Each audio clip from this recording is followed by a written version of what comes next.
Assalamualaikum warahmatullahi wabarakatuh. Alhamdulillahi rabbil alamin. Wabihi nasta'in ala umurid dunya waddin. Wassalatu wassalam ala sayyidil anbiya'i wal mursalin. Nabiyyina Muhammadin wa ala alihi wa sahbihi ajma'in, amma ba'du. Puji dan syukur hanya milik Allah subhanahu wa ta'ala, dan hanya kita haturkan kepadanya atas segala nikmat yang begitu besar yang Allah berikan kepada kita semua. Meskipun kita sedang mengalami masa sulit, namun jangan pernah kering bibir kita, lisan kita, untuk selalu terus bersyukur kepada Allah Subhanahu wa taala, sebagaimana Nabi sallallahu alaihi wasallam, Nabi sallallahu alaihi wasallam, beliau dahulu bersyukur kepada Allah Subhanahu wa taala di setiap keadaan dan kondisi. Alhamdulillah ala kulli halin. Para siswa yang dicintai oleh Allah Subhanahu wa taala, mari kita lanjutkan kembali pelajaran kita di pertemuan sesi ketiga ini, masih di bab ketiga yang membahas tentang semangat serta komitmen kebangsaan. Di pelajaran kali ini kita akan fokus di halaman 60 yang akan membahas tentang makna dan arti penting semangat serta komitmen kebangsaan. Apa sih makna daripada semangat? Kita sering mendengar, ayo nak, semangat belajar, semangat bekerja, semangat menuntut ilmu. Apa maksudnya kalimat semangat? Semangat mengandung arti tekad dan dorongan hati yang kuat, azam yang kuat. Untuk apa? Untuk mendorong dirinya menggapai keinginan, cita-cita, mimpi, atau hasrat, passion tertentu. Ini yang dinamakan semangat. Jadi kalau kita bicara kita semangat belajar, artinya kita punya tekad, kita punya dorongan hati yang kuat untuk bersungguh-sungguh dalam belajar, dalam mencari ilmu. Memiliki hasrat yang besar, ketamakan yang besar untuk benar-benar meraih ilmu dari pelajaran-pelajaran tersebut. Begitu pula dengan semangat kebangsaan, yaitu tekad dan dorongan hati yang kuat untuk melakukan perubahan pada bangsa yang kita cintai ini. Dan contoh yang paling terbaik dari semangat kebangsaan adalah para tokoh dan para pejuang negara kita.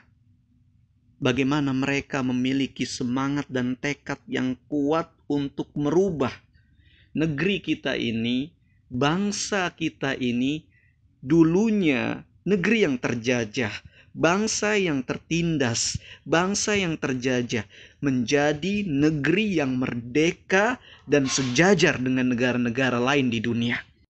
Hari ini semangat kebangsaan sangat sekali dibutuhkan oleh segenap rakyat Indonesia, yang tuanya, yang mudanya, yang miskinnya, yang kayanya, dan paling terkhusus bagi para kaum terpelajar, para siswa, para mahasiswa, para orang-orang yang mengemban ilmu di pundak mereka. Mereka harus memiliki semangat kebangsaan yang sangat besar. Mereka tidak cukup merasa puas melihat negara-negara lain yang sudah maju sungguh luar biasa, misalnya negara Amerika dengan teknologinya, dengan ekonominya, Cina dengan ekonominya, negara ini, negara itu dengan kemajuan-kemajuannya. Seharusnya kita juga punya semangat untuk mensejajarkan negara kita dengan negara-negara tersebut, dengan negara-negara maju dan berkembang tersebut. Nah, semangat kebangsaan inilah yang akan kita gali di kesempatan pelajaran kali ini. Semangat kebangsaan terwujud dalam beberapa sikap kepribadian pada setiap masyarakat. Di antara sikap-sikap yang menunjukkan semangat kebangsaan adalah yang pertama, nasionalisme, dan yang kedua adalah patriotisme. Nasionalisme di dalam beberapa literatur memiliki makna suatu paham yang menganggap bahwa kesetiaan tertinggi atas setiap pribadi harus diserahkan kepada negara kebangsaan atau nation state. Makna ini sedikit tidak sesuai dengan sikap atau keyakinan atau akidah seorang muslim. Karena tidak mungkin kesetiaan tertinggi atau wala tertinggi, loyalitas tertinggi kita berikan kepada negara. Karena seorang mukmin, seorang muslim, kesetiaan yang tertinggi, walanya, loyalitasnya diberikan kepada agama, kepada Allah tabaraka wa ta'ala yang menciptakannya. Dan ini termasuk keimanan kita terhadap keuluhiyahan Allah subhanahu wa ta'ala, yaitu memberikan loyalitas kita, penghambaan kita sepenuhnya hanya kepada Allah subhanahu wa ta'ala. Lalu apakah itu artinya kita tidak bisa memberikan kesetiaan, tidak bisa memberikan loyalitas kepada negara? Oh bukan. Kita setia kepada negara, kita loyal kepada negara atas dasar perintah Allah subhanahu wa ta'ala. Dan sudah kita sampaikan di pelajaran sebelumnya bahwa nasionalisme dengan makna cinta tanah air, membela tanah air, ini merupakan fitrah yang telah Allah subhanahu wa ta'ala sematkan ke dalam dada setiap hamba-hambanya. Tidak ada seseorang yang tidak cinta terhadap tanah kelahirannya. Tidak ada orang yang tidak membela tanah kelahirannya. Tidak ada orang yang tidak memiliki kecemburuan terhadap tanah kelahirannya. Jika ada, maka orang itu tersebut rusak fitrahnya, sakit fitrahnya.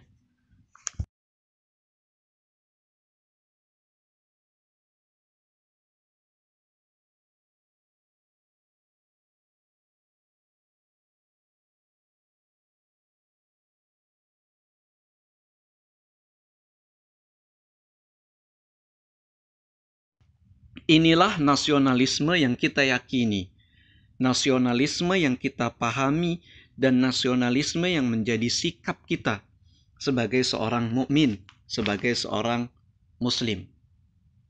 Nasionalisme memang menjadi syarat mutlak bagi hidupnya sebuah negara. Karena apalah artinya sebuah negara ketika rakyatnya sendiri tidak mencintai negara itu? Tidak ada harganya.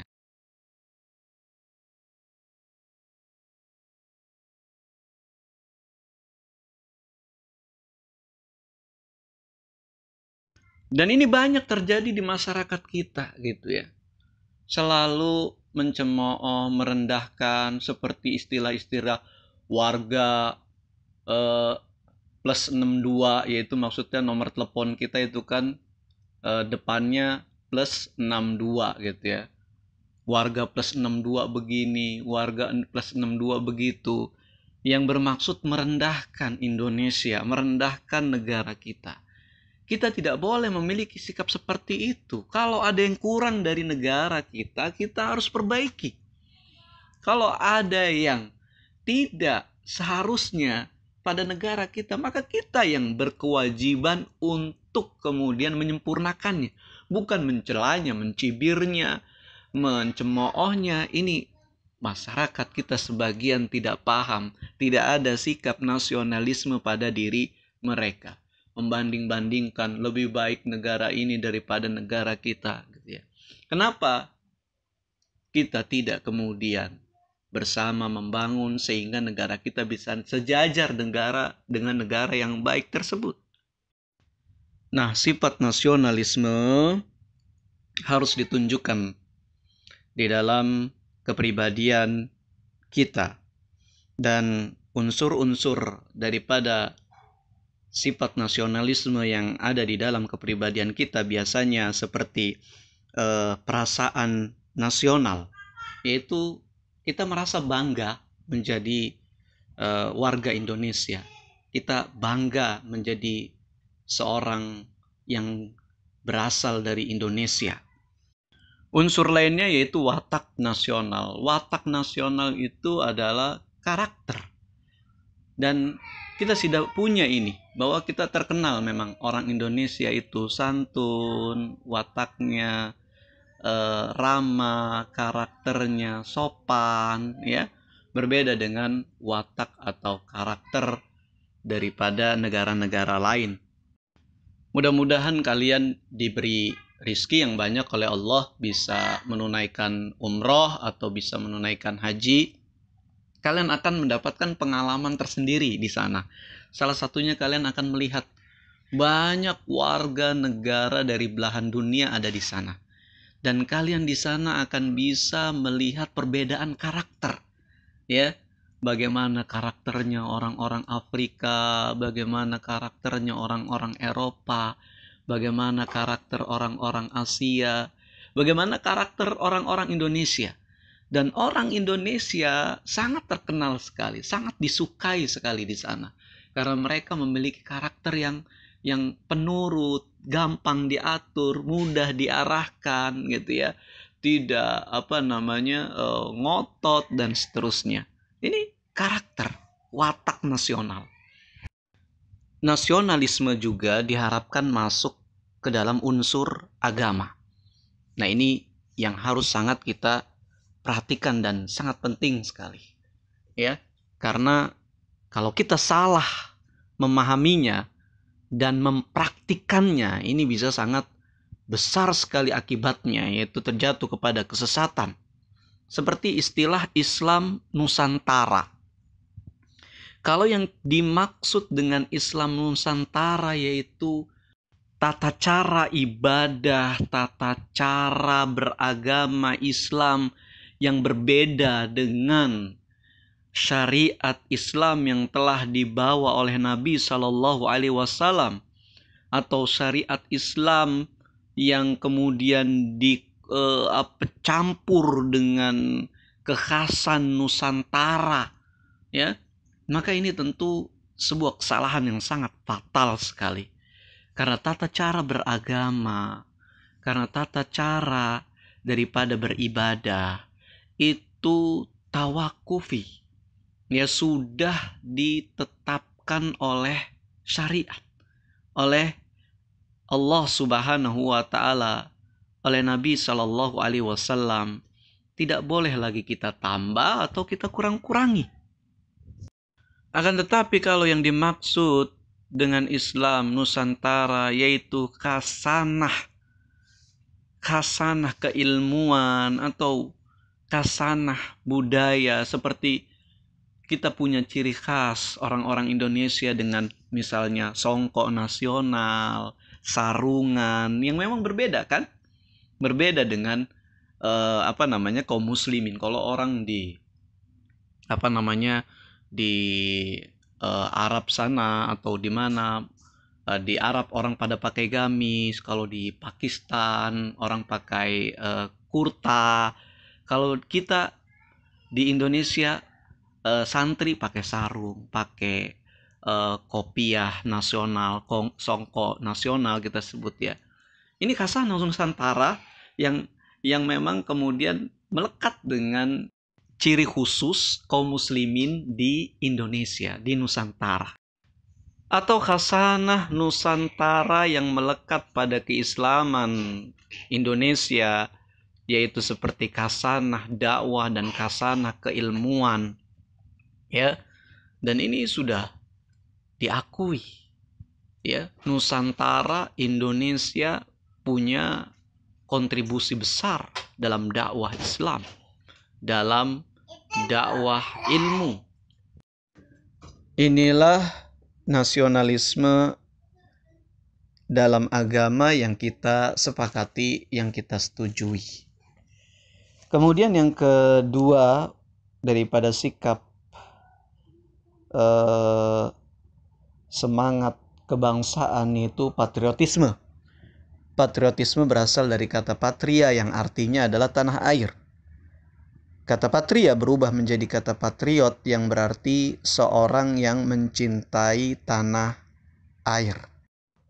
Baik para siswa sekalian, selengkapnya kalian diharapkan bisa membaca buku pelajaran kalian dari halaman 60 sampai halaman 63. Kalian pahami baik-baik penjelasan yang ada di sana. Mudah-mudahan Allah Subhanahu wa taala memberikan ilmu yang bermanfaat untuk kalian semua. Wassallallahu ala nabiyyina Muhammadin wa ala alihi wa sahbihi wasallam walhamdulillahi rabbil alamin. Assalamualaikum warahmatullahi wabarakatuh.